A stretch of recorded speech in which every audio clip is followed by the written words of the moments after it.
Max Verstappen just did something no Formula One driver is supposed to do. He left the fastest cars in the world, got into a heavier, slower Mercedes GT car, and still destroyed the competition. Not by tenths, by seconds. On the Nürburgring. A track so long it takes nearly 8 minutes to complete one lap, with over 170 corners, and more than 100 cars on track at the same time. This isn't racing. This is survival. And somehow, he made it look easy. But here's where it gets even more serious. He didn't just win. He got disqualified, lost everything, and came back even faster. More aggressive. More dominant. And now, the entire paddock is asking the same question. If Verstappen can do this outside Formula One, what happens when he decides he doesn't need it anymore? Subscribe now, because this story is about to change everything. Because what Verstappen didn't start at the Nürburgring. It started with a decision. A quiet one. While the rest of Formula One stayed inside the system, he stepped out of it. No simulator. No controlled environment. No predictable variables. Instead, he chose the one place where none of that matters. The Nordschleife. A track that doesn't reward reputation. It exposes you. And that's exactly why this matters. Because drivers at his level don't take risks like this without a reason.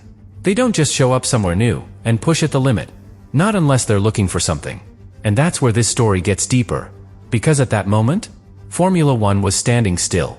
Calendar disruptions. Technical frustrations. A season that, for the first time in a while, didn't feel completely under control.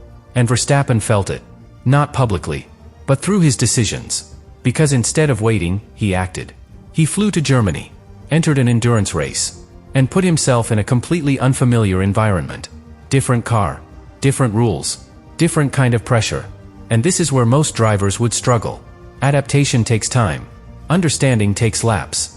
Confidence takes races. But Verstappen skipped all of that. From the very first session, he was fast. Not competitive. Fast. There's a difference. Because being competitive means you belong. Being fast means you're already ahead. And that's exactly what happened. On a track that stretches over 25 kilometers, where one mistake ends the lap instantly, he found the limit almost immediately. And then he went beyond it. Pole position. A gap that shouldn't exist. On a lap that takes nearly 8 minutes. Against drivers who know every corner by memory. That kind of performance doesn't come from preparation alone. It comes from instinct. And instinct is something you can't teach. But here's where things take a turn. Because qualifying is one thing. One lap. One moment. Controlled risk. The race is something else entirely. Because at the Nürburgring, you're never alone. Traffic is constant. Pressure is continuous. And mistakes don't give second chances. And that's exactly where the real test begins. Because dominating one lap is impressive. But surviving hours of chaos while still leading, that's something very different. And that's where Verstappen had to prove this wasn't luck. This wasn't adaptation. This was something much bigger. And this is where everything shifts. Because the race didn't go the way people expected. Not clean. Not controlled. Not dominant from start to finish. It turned into something much more revealing. At the beginning, yes, he led. Sharp. Precise. In control. But the Nürburgring doesn't respect control. It breaks it. Because within moments, pressure arrived. Not from a top Formula One rival. Not from a factory superstar. From a GT driver. An Audi behind him. Closer every lap. Lights filling his mirrors. Forcing him to react. And suddenly, this wasn't about pace anymore.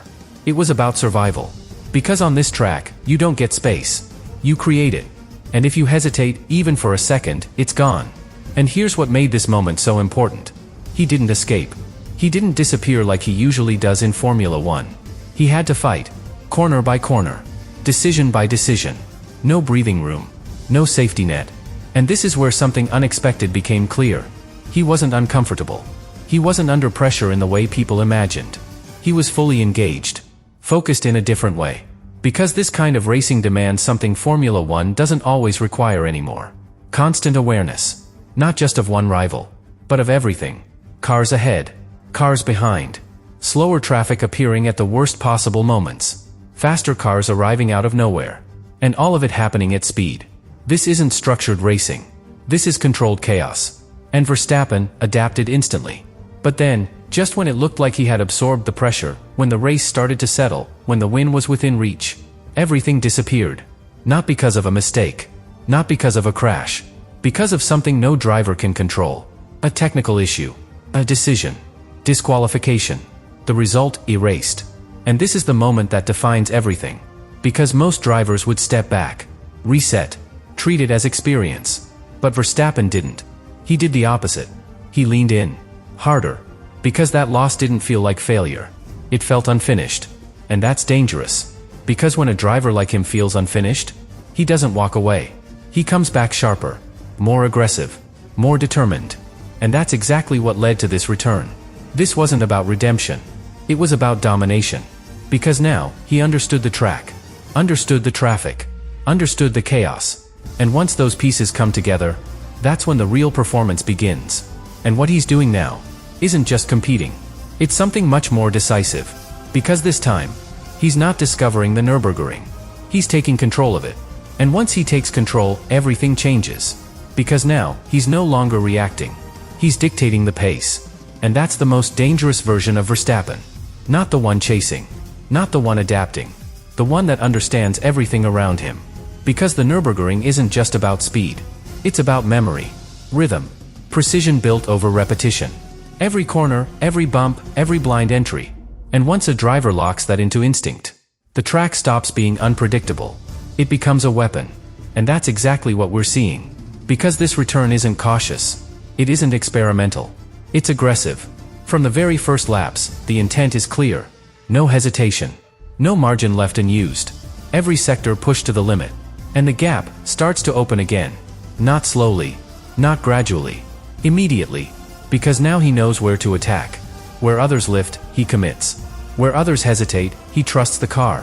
And that trust is everything on this track. But here's where it becomes even more impressive. Because he's not just faster in clean air. He's faster in traffic. And that's the hardest part of the Nürburgring. Reading situations before they happen. Positioning the car before the danger appears. Making decisions in fractions of a second, with no room for correction. And this is where experience usually decides everything. Years of racing. Hundreds of laps. Deep knowledge of every scenario. But Verstappen compresses all of that. Into moments. Into instinct. Into reactions that look almost automatic. And the result? Is something the rest of the field can't match. Because while they're thinking, he's already gone. And that's when the gap becomes real. Not just on the stopwatch, but mentally. Because once other drivers see that pace, once they realize they can't match it, the pressure shifts. Mistakes start creeping in. Small ones at first. A missed braking point. A slightly wide exit. But on this track, small mistakes don't stay small. They grow. They compound. And suddenly, the race isn't about catching him anymore. It's about surviving behind him. And this is where domination truly begins. Not when you're leading, but when everyone else stops believing they can catch you. And that's exactly what this return is creating. A psychological gap, as much as a physical one. Because Verstappen isn't just driving faster. He's forcing everyone else to question themselves. Every lap, every corner, every decision. And that kind of pressure breaks competition. But there's still one layer left. The one that explains everything. Because this performance, this level of control, this level of dominance, it doesn't just come from talent. It comes from something deeper. Something he's been missing. Something he's only finding here. And once you understand that, you start to see why this isn't just a return. It's a shift. A shift in mindset, in motivation, in direction. Because what Verstappen is unlocking at the Nürburgring might be the most dangerous thing for the rest of the grid. Not just his speed, but his freedom. And once a driver like him feels that again, there's no guarantee he'll ever want to let it go. And that freedom is the part no one can control. Because everything we've seen so far, the pace, the dominance, the adaptation, that's only the visible layer. What's underneath is what really matters. Because for the first time in a long time, Verstappen isn't driving within limits. He's driving without them. No energy management holding him back. No artificial restrictions shaping how he attacks a corner. No system telling him when to push and when to wait. Just instinct. Pure, uninterrupted instinct. And that changes everything. Because when a driver at his level reconnects with that feeling, it doesn't just improve performance. It changes perspective. Suddenly, racing feels different. Sharper. More real. More demanding. And once you experience that again, everything else starts to feel controlled. Filtered. Almost distant. And that's the dangerous part. Because Formula One, for all its speed, is structured. Predictable in ways most people don't see. engine modes, energy deployment, strategic windows, everything calculated, everything optimized. But here, at the Nürburgring, there's no perfect plan, no perfect lap. Even Verstappen said it himself. A perfect lap doesn't exist here. And that idea is what draws drivers in. Because instead of chasing perfection, you chase survival. You chase adaptation. You chase moments. And those moments are real, unfiltered, unrepeatable. And that's exactly what he's experiencing now. Corner after corner, lap after lap. In daylight, then darkness. With traffic closing in. With visibility disappearing. With decisions that can't be corrected once they're made. And yet, he's thriving in it. Not just handling it. Thriving. Because this environment rewards something Formula One has slowly reduced. Raw driver input. The ability to feel the car, not manage it. To react instantly, not calculate options. And once that becomes natural again, it changes how you see everything else. Because now the question isn't just about performance. It's about preference. What kind of racing do you actually want? What kind of challenge keeps you engaged? What kind of environment makes you better? And for Verstappen, the answer is starting to become clear. But here's where it all connects. Because while he's rediscovering this side of racing, the rest of the Formula One world is still focused on something else. Upgrades, data, margins, small gains. And that contrast is growing. Quietly, but consistently. Because one side is trying to optimize performance. The other is rediscovering it. And when those two paths separate, they don't always come back together. Which brings us to the final piece. The part everything has been building toward. Because this isn't just about what Verstappen is doing now. It's about what this leads to. Because once a driver realizes he can dominate anywhere, in any car, under any conditions, the limits disappear. Not just on track, but in career decisions, in future choices, in direction. And that's when things become unpredictable. Because now, staying in the same place isn't the only option. Now, there are alternatives. Real ones. And the Nürburgring might be the place where that realization fully forms. Where the idea becomes clear. Where the next step begins to take shape.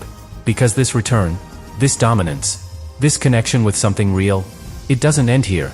It leads somewhere. Somewhere bigger. And when that moment arrives, it won't just affect Verstappen. It will force the entire sport to react. Because if the most complete driver in the world starts choosing where he wants to race, instead of where he's expected to race, then everything changes. And the real question is no longer what he just did. It's what he's about to do next.